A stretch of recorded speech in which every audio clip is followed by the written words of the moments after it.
conservatives are splitting the vote. Is there not anything that those conservatives can do to get together for the good of the country and try to coalesce the true conservatives behind one person that will be able to take on Romney and win? Because I really, really don't want Romney to get out. I would say that we've had 2 elections so far, Iowa and New Hampshire. Iowa was a first-place tie. I spent, I think, $30,000 on television in Iowa. I'm sort of embarrassed to say that, but it's true. And I came in a tie with a man who spent millions. And other people who spent millions, who were supposedly the conservative alternative, ended up far behind me in Iowa.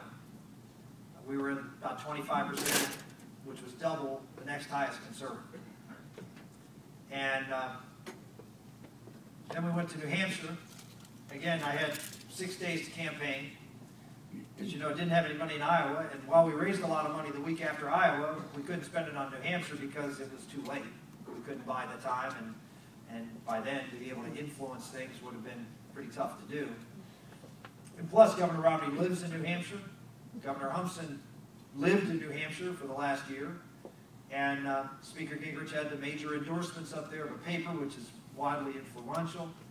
And Congressman Paul has been running New Hampshire for president since 1938. So to go up there and try to you know and do anything but go up there and campaign and tell people I'm there and ask for the votes to be the alternative to Romney. And we were successful. We finished ahead of Perry and ahead of Gingrich, even though they spent millions and I spent nothing. So if you're looking at the first 2 races, I'm 2-0 against the, quote, conservative, or I wouldn't even say conservative, the anti-Romney, because I would make the argument that Speaker Gingrich is not nearly as conservative as I am on most of the issues. He was for an individual mandate for health care, cap and trade, or global warming, the Wall Street bailout, all of those things I've been very strongly against and are very important contrast with President Obama coming up in this election. Speaker Gingrich's plan on Social Security, which I talked about last night, is, and I love the idea, but he creates a brand new entitlement. And he pays for it by cutting spending, which we need to cut in order to fill the $1.2 trillion deficit in the first place. It is not unlike Obamacare, where he says, oh, I'm going to save money here and then create a new entitlement over here. That's pretty much what he's doing. I'll save money here and then spend new money over here. How does that do anything to reduce the deficit? It doesn't do anything, except limit our ability or have to find money somewhere else to do the job of reducing the deficit in the first place. And it's just completely, I'm for it in the long term, but I'm not in the short term. The second thing he does, and I was for personal accounts for Social Security, but he has personal accounts for Social Security and guarantees a minimum benefit level. What does that mean? You go out and invest your money, and if you lose all your money, you still get paid. You want to talk about a moral hazard?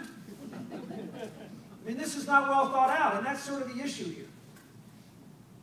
We have Governor Romney who's timid and isn't what the country needs, and you have Newt who's bold but all over the place, attacking capitalism, supporting capitalism, against global warming, for global warming.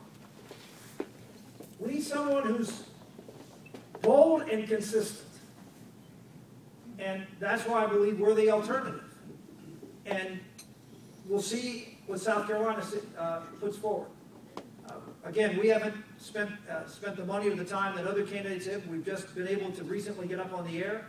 And as you've seen, if you probably got 6 or 7 robocalls a night from Governor Romney, right? And I mean, I find it interesting that a Massachusetts liberal governor is attacking me as not being conservative enough. When I was uniformly seen as one of the most conservative guys out there in the United States Senate, and was ridiculed across the board for being way too conservative for Pennsylvania. And now someone who has never run successfully as a conservative is attacking me for not being conservative enough. It just doesn't wash. And I don't think it will, hopefully will not wash with the people of South Carolina. And we have the opportunity to get one-on-one, which I hope will happen after South Carolina, that we'll see a big difference. One more question.